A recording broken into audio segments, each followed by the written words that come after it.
Hello বন্ধুরা, শুভ দীপাবলি। শুভেচ্ছা সবাইকে, বড়োদেরকে প্রণাম আর ছোটোদেরকে খুব খুব খুব ভালোবাসা। তো আমাদের মন্দিরে আজকে কালী পুজো, তো কিছু শর্ট তোমাদেরকে দেখাই। তো চল দেখো,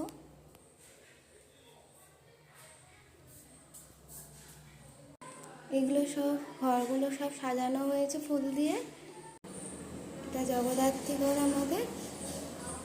কেমন সাজানো হয়েছে তোমরা আমাদেরকে বলবে, কমেন্টে জানাবে যে কেমন হয়েছে সাজানো।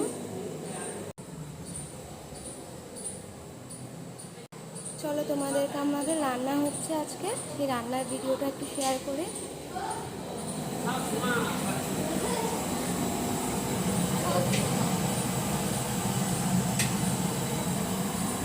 আমাদের মায়ের ঘরটা দেখায়। এই যে মায়ের ঘর, রাত্রিরে পুজো হবে, তখনও তোমাদেরকে আমি সব শেয়ার করব। মাকে কেমন লাগছে বলো তোমরা, কি মিষ্টি লাগছে না মাকে। চলো, আমাদের বলি হবে, সেই বলির জায়গাটাও তোমাদেরকে দেখিয়ে দিই।